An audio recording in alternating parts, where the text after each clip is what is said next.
Salut tout le monde, bienvenue au podcast du CFTC, métier camionneur. Aujourd'hui, j'ai un invité avec moi qui va nous parler d'un transport particulier. On en discutait un peu avec moi, avec lui puis moi tantôt, en tout cas nous deux. On en discutait pour justement parler de ça, son expérience qu'il a vécue. Puis écoute, on se dirait quasiment, il faut quasiment faire partie de l'Union des artistes pour faire le transport que tu as fait. Denis? Oui. Denis Lévesque. Bonjour. On peut-tu dire que tu es encore enseignant ici au CFTC? Ou, Je suis un enseignant avec un mandat temporaire de conseiller pédagogique. À l'époque, quand j'ai fait cette tâche-là, j'étais enseignant. OK. Tu as fait de quoi de particulier, Denis? Toi, tu as vécu l'expérience d'aller travailler pour Truck & Roll. Explique-nous donc, c'est quoi? Qu'est-ce que fait cette compagnie-là, Truck & Roll? Truck & Roll, c'est une compagnie de transport, mais spécialisée dans le mouvement des grandes tournées de spectacles en Amérique du Nord. Donc, il est possible qu'ils ont des permis pour faire du transport normal, mais leur principale raison d'être, c'est vraiment le monde du spectacle. OK. Toi c'est quoi tu as fait, toi? Probablement, l'artiste que tu as suivi, c'est quoi? Moi, j'étais avec mes élèves en Gaspésie. J'ai reçu un email de l'école, comme de quoi que Truck & Roll nous avait envoyé une invitation pour que des enseignants, durant un mois, au mois de juillet, durant l'été, souvent les enseignants, durant l'été, ils sont libres, puissent joindre la tournée de Lady Gaga. Donc, ça commençait, je pense que c'était à la fin juillet, à Vancouver. Puis c'était toute la côte ouest. Là. On descendait jusqu'à Los Angeles, Las Vegas. On revenait à San Francisco. OK, la tournée générale là, de Lady Gaga. Mais c'était une tournée qui durait là, plus qu'un an. OK. Mais il y avait besoin, là, parce que eux autres aussi, il y a des chauffeurs qui prennent des vacances durant l'été. Il y avait des besoins de chauffeurs de remplacement. Donc moi, j'ai parti la tournée de Lady Gaga. On appelait ça la tournée Joanne en 2017. OK. Toi, tu es monté, j'imagine, à Vancouver parce que ça commençait là.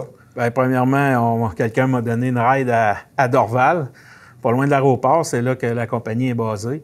On m'a donné mon camion, un beau camion Freightliner Evolution qui était tout neuf. Je suis parti avec ça, avec un voyage qu'on appelle de freight, là, c'est du transport général, pour me rendre en Pennsylvanie, dans le secteur où la compagnie Tate, c'est une compagnie qui met en œuvre là, les décors, puis toute la scène, les moteurs, puis tous les trucs qui font de la fumée, eux autres, c'est leur spécialité. Ils fabriquent sur demande, ils dessinent les plans de la scène et aussi louent du matériel. Donc, j'ai rempli mon camion là et je suis parti de la Pennsylvanie vers Vancouver. J'avais comme 5 jours pour me rendre. Ça a été la ride de ma vie, là, sans aucune pression. J'arrivais là, au truck stop à 4 heures le soir, puis ma journée était finie. Puis je me levais aux petites heures du matin, parce qu'à mon heure à moi, avec le décalage, j'étais le premier sur la route, puis il faisait encore noir. Je voyais le lever du soleil. Et puis quand je suis rendu à Vancouver, on avait 5 jours d'attente, parce que là, ils prenaient le matériel, ils montaient la scène, puis ils faisaient les tests. Donc, le rodage du spectacle.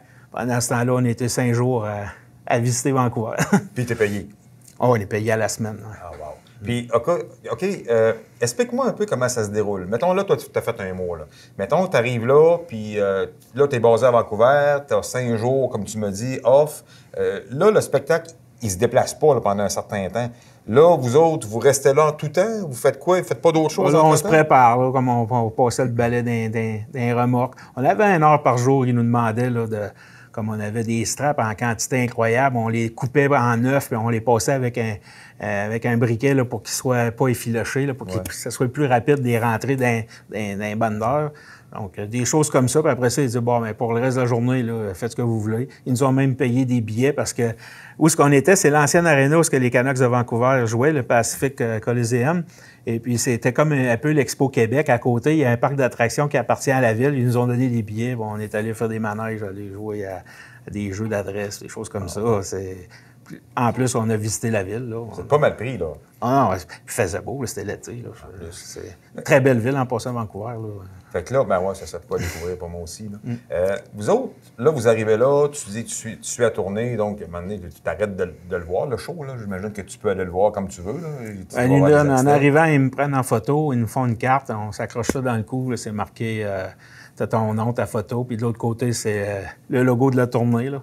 Et puis, tu as le droit d'aller partout, mais en n'exagérant pas. C'est sûr qu'il y en a déjà des chauffeurs de truck and roll qui sont fait mettre dehors parce qu'ils allaient se mettre dans les jambes, ils couraient après l'artiste pour avoir des autographes. On est bien avertis. Là. Si on la voit passer, tant mieux pour toi, mais tu peux pas t'adresser à elle. Tu peux pas... c'est ça. Hello, Hamdeni! Hein, c'est ça marche pas. Mettons que pour toi, t'es rien. Là.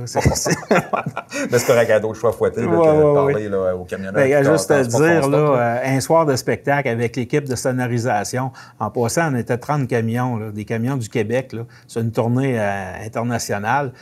Et puis, Solotech faisait la sonorisation. C'est une compagnie de Québec ou de Montréal. Là. C'est une compagnie du Québec. Et le gérant de la tournée, c'est un Québécois. Tout le monde parle français en arrière. C'est incroyable. Et puis, la journée du spectacle, ils font venir à peu près 200, ce qu'on appelle des manpower, là, pas comment dire en français, là, des personnes d'agence pour aider à charger, décharger. C'est incroyable. Là. C'est tout qu'un cercle. Quand on dit que ça coûte au-delà de 100 un billet de spectacle, c'est justifiable. On voit qu'il y a de l'argent beaucoup. Là, pour, Fait que là, tu me parlais du niveau du langage. Moi, je parle anglais pour me dépanner. Là. Je suis capable de traverser les douanes, je suis capable de faire des voyages US parce que je suis capable de lire des pancartes, je suis capable de me nourrir, je suis capable de répondre aux douaniers. Mais si je m'en vais pour cette compagnie-là, mon niveau d'anglais il est limité. Est-ce que c'est acceptable? Si ton niveau d'anglais est comme tu me le dis, ça va être suffisant, mais ça prend au moins ça. Et tu vas t'améliorer parce que tu pratiques beaucoup ton anglais sur une tournée comme ça, parce que tu vas beaucoup interagir avec les gens qui sont sur le backstage, qu'on dit. Et puis, ceux qui ne veulent pas parler en anglais avec ces gens-là, ils sont souvent pointés puis demandés d'être déplacés dans une autre tournée ou ailleurs parce que eux autres, s'ils te demandent quelque chose en anglais, ils s'attendent à ce que tu répondes. Prends un minimum d'anglais. Oui. OK. Comme quelqu'un qui veut s'en aller là, ben il ne faut pas que ce soit rien que Yes No Toaster, sinon il va être mal payé. En dehors de ça, là, le truck leader, là, il y a toujours un chauffeur de camion qui, lui, se trouve à être le chef d'équipe avec qui tu interagis, là, qui va t'aider à reculer. Lui, il chauffe son camion, mais il est aussi là, le responsable de la coordination de tous les camions puis que ça arrive dans le bon temps au quai de chargement pour que tout le monde arrive en même temps. Donc, lui, il s'adresse à toi en français. Puis, mais quand il y a des meetings avec les chauffeurs, ça arrive souvent, une fois par jour, là, il va nous parler 10-15 minutes, les choses qui ont moins bien été, puis qu'est-ce qu'il faut améliorer. Souvent, ça va se faire en anglais parce qu'il s'agit qu'il y ait un ou deux chauffeurs parmi tout l'ensemble des chauffeurs qui ne parlent pas français. Alors là, on passe en anglais. Ouais.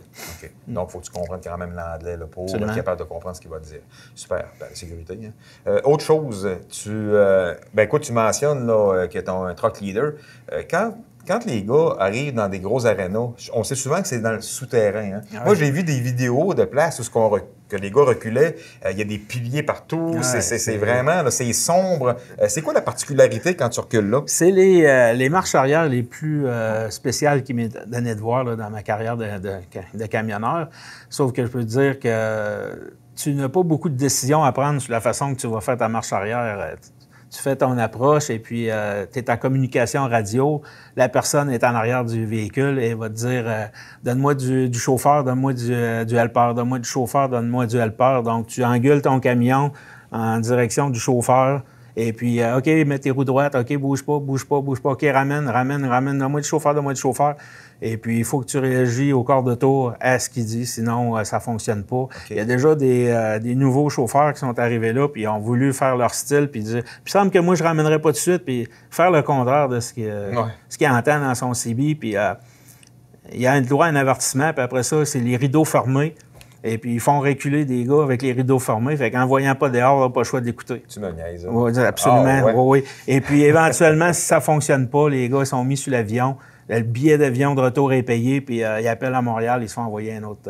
OK. T'écoutes, ou ben non, tu t'en vas. C'est ça. C'est bon, ça. Absolument. Ben, donc, c'est une belle particularité. Donc, quelqu'un qui a un peu de difficulté avec sa marche arrière, c'est pas là qu'il va s'améliorer. C'est ça que je suis en train de comprendre. Non, mais c'est sûr que tu n'as pas beaucoup de place pour prendre des décisions. C'est pareil comme pour les parcours. On suit une route donnée, même s'il pourrait y avoir deux routes intéressantes pour se rendre à un endroit. On te dit de passer là, tu passes là. Si tu fais autrement, moi, j'ai été témoin de quelqu'un qui a fait différent de ce que la famille demandait et puis a été éjecté de la tournée sur le champ à la prochaine arrêt. Là. OK. C'est sérieux comme ça, là, oui. Ben, c'est correct. Je pense que ça prend certaines... Oui, parce que là, t'es leader, tu as 30 trucks à t'occuper. Je veux dire que c'est tout que... Non, tu sais ce que c'est que d'avoir 2 camions à t'occuper avec des élèves. Imagine 30. C'est sûr que là, on parle des professionnels, des personnes qui sont habituées de conduire le camion, mais quand même, il faut que ça marche droit, puis il faut savoir où est-ce qu'on s'en va, là. Puis, tu me parlais tantôt, de salaire, tu payais à la semaine. Ça représente quoi, là, à peu près, un salaire là, de base là, quand tu commences pour une compagnie comme ça? Moi, j'ai été là exactement 1 mois. Je me suis clair d'impôt 6 000 donc on parle à peu près de 1 400 par semaine. Et j'ai pas conduit beaucoup de millage parce que souvent, des fois, comme mettons à Los Angeles, on avait 2 représentations, donc on a passé 3 jours là. Fait que 3 jours, tu roules pas, là. Ah non, c'est sûr. Fait que quand tu es à Los Angeles et tu n'as rien à faire, tu trouves de quoi avoir assez facilement et tu es payé, là. Sauf que quand le spectacle finit, à 11 h du soir, ça prend quand même un certain temps à remplir les 30 camions pour tout défaire ça puis repartir à l'autre ville. Et 3 h du matin, quand le dernier part de l'aréna pour aller dans l'autre ville, et tu t'en vas, là, tout de suite. Fait que si tu pars de Las Vegas, tu t'en vas à San Francisco, il y a 10 heures de route. Donc, tu pars à 3 h du matin, tu vas arriver à 2 h de l'après-midi. Tu avais jusqu'à 3 h pour arriver. Okay. Donc, on fait rien, puis tout d'un coup, c'est vite, ça presse. Parce que après avoir passé 2 jours à quelque part, tu peux pas te permettre de reprendre une journée ou 2 pour faire quelque chose qui en prend 10 heures. Mais tu es cédulé. Tu sais que tu t'attends que tu vas partir anyway dans ces moments-là. Donc, tu n'es pas pogné à la dernière minute. Une autre chose intéressante aussi, il y a comme une escouade là, de gars qui sont un peu l'élite, là, parce qu'il y a le backstage, c'est les planches principales, avec quoi qui commence à monter la scène principale, les poteaux principaux avec les lumières. Ça, c'est la dernière chose qui est embarquée dans le camion, puis c'est la première chose qu'il faut qu'il débarque. Tu comprends qu'en partant le dernier, il faut presque que tu arrives le premier. Donc, ça prend souvent, c'est des jeunes là, qui en ont beaucoup dans le corps, puis qui ont beaucoup d'énergie, qui vont... ils vont avoir un surplus de paye là, pour faire ça. Et puis, si tu n'es pas capable de maintenir le rythme, il y a quelqu'un d'autre qui va prendre ta place. Là, on pourrait dire comme dans une meute de loups, les alphas. Là. Bon, donc, ce que je comprends, c'est que c'est un beau transport, c'est particulier, c'est pas donné à tout le monde de le faire. Ça, je comprends bien. Et quand une tournée dure 2 ans, si tu veux durer 1 an, 1 an et demi, 2 ans, si tu veux faire la tournée au complet sans retourner chez toi, c'est possible de le faire. Mais c'est ça, parce que là, c'est une petite famille là, qui attend après toi. Là, c'est ça, c'est quand tu vas revenir au bout de 2 ans, ils vont avoir appris une autre langue. Là. Mais je pense à un jeune qui sort de l'école, qui se débrouille en anglais, qui veut vivre cette expérience-là. Il n'y a pas d'appartement, il restait chez ses parents. C'est une belle opportunité de se ramasser de l'argent puis de vivre quelque chose. Parce qu'à un moment donné, il se fait une famille.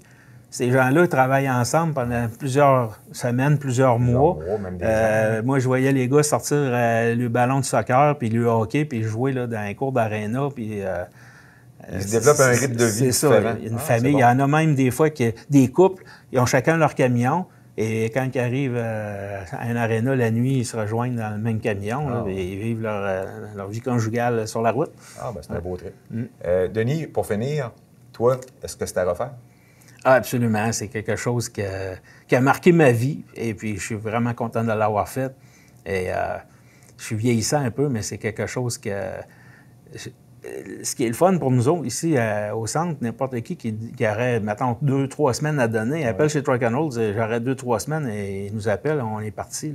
D'ailleurs, on en avait fait déjà une autre. Là. Il y avait 10 personnes de l'école qui étaient allées à Winnipeg pour aller chercher des camions en team dans le spectacle de Michael Bublé pour aller à Toronto, parce que entre Winnipeg et Toronto, il n'y a pas de ville importante, donc ça doit se faire rapidement, et c'était trop long pour un logbook, ça prenait un team. Okay.